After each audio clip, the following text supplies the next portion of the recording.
play with a contender. And you wondered if a team like Toronto, which won back-to-back World Series in '92 and '93, and only recently drew 4 million fans for a season to a new ballpark, can't qualify as a contender, what does that tell you? And all through the '99 season, as the pitching-shy Blue Jays were fighting toward the brink of contention, on the bats of talented young sluggers like Carlos Delgado and Shawn Green, you couldn't help wondering how good they might have been if they still had Clemens pitching for them. After Clemens closes out the series in Game 4 with a vintage, overpowering performance, you wonder if all this means the same thing to him as it would have if he'd stayed with the Red Sox and they'd somehow won it all. Or if it means anything like what it meant to Kirby Puckett, who took less money to stay in Minnesota, where he won world championships in '87 and '91.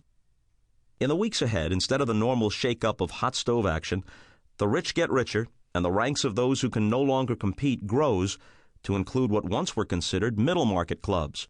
Seattle has a brand-new stadium and a string of sellouts, but they're convinced they'll have to trade Ken Griffey Jr. and or Alex Rodriguez. Toronto is working on deals to ship away Green and Delgado before they bolt for free agency. You still call yourself a baseball fan, and you still get out to the Metrodome a few times a season, but the game seems more distant today than it did only a few years ago.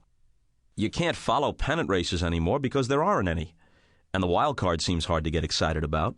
The media characterizes the game as on the way back, thanks largely to Mark McGwire and Sammy Sosa, but even at its most epic, the '98 home run race seemed somewhat disconnected from the season it was part of, less a highlight of the season itself than a thing unto itself, through no fault of the particulars, of course, or a substitute for the plain fact that when the last several baseball seasons began, you knew your team had no living chance to contend for a pennant. No, the rising tide has not lifted all boats, and as you watch the games from your living room now, you realize that something essential has changed.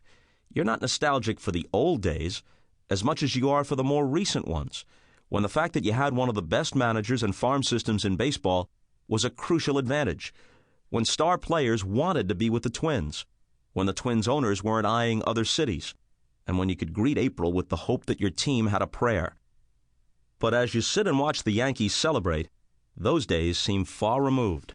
You might wonder if anyone on the other side of the screen is feeling the same way. Let's go back a couple of years, and let me tell you about the experience of another fan on another night. The third game of the 1997 World Series was already 3.5 hours old. The scoreboard clock in Cleveland was approaching midnight, and the thermometer was dropping toward freezing. But as the Cleveland Indians took the field for the top half of the ninth inning, few, if any, of the 44,880 fans in attendance seemed to be complaining. Instead, a crackling sense of anticipation was moving through the stands at Jacobs Field, the neoclassical stadium that merged modern-day amenities with vintage ballpark aesthetics. The Indians and Florida Marlins had split the forgettable first two games of the series and had come back to Cleveland for games 3, 4, and 5. And now, with the score still knotted at 7-7, the tension that's so much a part of postseason baseball was presenting itself. Up in the NBC television booth, I felt hopeful. Though I'd been critical of the wild-card system and new three-tiered playoff structure that had produced these two under-credentialed World Series opponents, I was rooting for both of them to prove themselves in some sense worthy. The Indians had qualified for the series despite posting the 9th-best regular season record in the majors. They were probably the least impressive addition of the string of Cleveland contenders in the '90s. The Marlins weren't so much mediocre as fabricated, a pure product of the times. 5 years old, with an owner who had no background in baseball, they were an expansion team turned into a contender thanks to a $100 million off-season investment and the wiles of manager Jim Leyland, rescued from the financially overmatched Pittsburgh Pirates. The Marlins made the playoffs as a wild card just weeks after owner Wayne Huizenga announced that losses of $30 million would force him to put the team on the market. They played baseball in a charmless football stadium, and they'd sold their foul poles to an office supply store, which painted them to resemble giant pencils. What more could you say? In an age when it seemed that every expansion team incorporated teal or black into its color scheme, the Marlins used both. They were, as I'd been saying for weeks, the real team of the '90s, and as it happened, they'd be dismantled before the confetti from their victory parade could be swept away.